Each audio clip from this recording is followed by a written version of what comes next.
Hidup ini pilihan.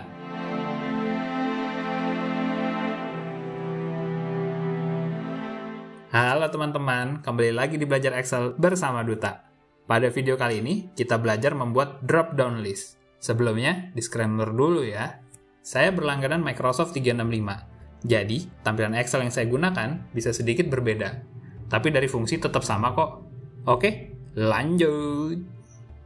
Drop-down list pada Excel sangat membantu kita dalam input data dengan nilai yang sudah ditentukan dan berulang-ulang. Misalkan pada contoh ini, saya ingin membuat data penjualan. Pada kolom nama karyawan, hanya bisa diisi data nama yang terdaftar saja. Akan lebih efisien jika kolom ini dibuat dengan drop-down list, sehingga tidak perlu ketik nama karyawan secara manual.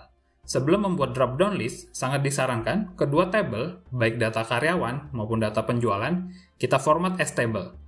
Tujuannya agar ketika ada penambahan data nama karyawan baru, akan otomatis menambah data pada drop-down list. Dan pada data penjualan, ketika menambah baris baru, otomatis pada baris baru sudah tersedia drop-down list. Untuk format as table, kita pilih cell table pada data karyawan. Pastikan tabel memiliki judul kolom ya. Lalu tekan tombol Ctrl plus T pada keyboard. Lalu pilih OK. Atau cara lain, kita coba pilih cell table pada data penjualan, lalu klik icon format as table pada menu ribbon home di atas. Di sini kita juga bisa pilih desain warna table, lalu klik OK.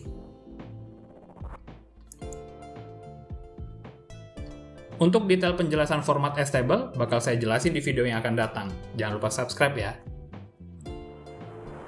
Nah, selanjutnya, untuk membuat drop-down list, kita pilih sel pada kolom nama karyawan.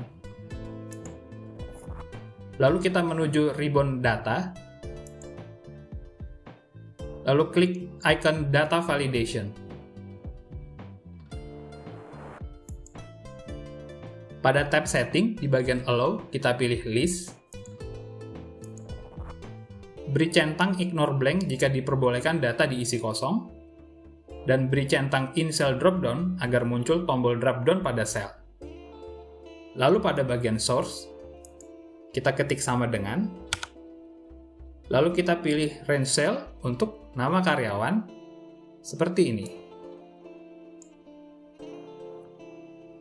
Ingat ya, untuk judul kolom jangan ikut dipilih, biar tidak muncul pada dropdown list. Selanjutnya, kita pindah ke tab input message. Bagian ini tidak harus diisi kok. Untuk title atau judul, kita beri nama untuk drop-down list ini.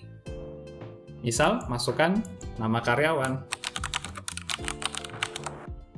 Lalu pada input message, kita isi pesan untuk ditampilkan. Misal, masukkan nama karyawan.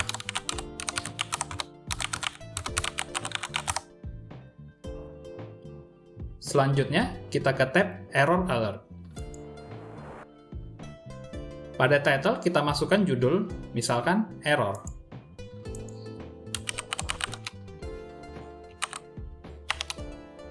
Pada error message, kita masukkan pesan error, misal, nama tidak terdaftar.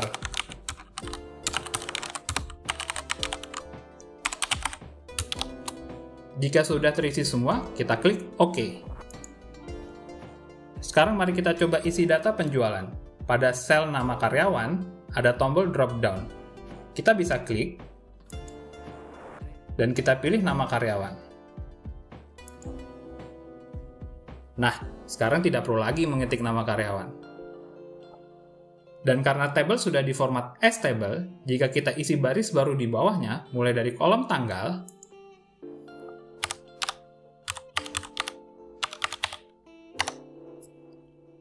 maka otomatis akan muncul drop-down list di nama karyawan. Begitu juga pada data karyawan, jika kita buat data nama karyawan baru,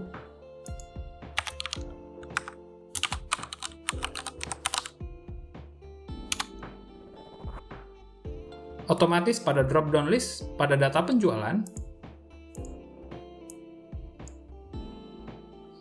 sudah ada pilihan nama karyawan baru. Seperti itu. Sedikit tips nih teman-teman untuk drop-down list. Antara sel drop-down list dan data sumber drop-down list tidak harus berada pada satu sheet yang sama. Misalkan seperti ini. Data penjualan ada pada di sheet yang berbeda. Cara untuk membuat drop-down list tetap sama kok.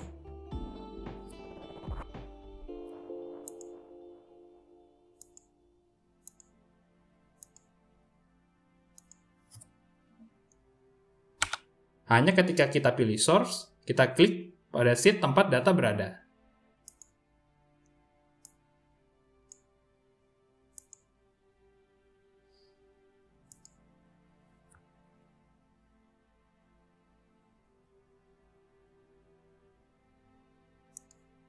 Nah, seperti itu cara membuat drop-down list, karena tidak hanya hidup ini yang pilihan. Dalam menyajikan data dan input data, harus membuat pilihan agar data akurat dan bisa dipertanggungjawabkan.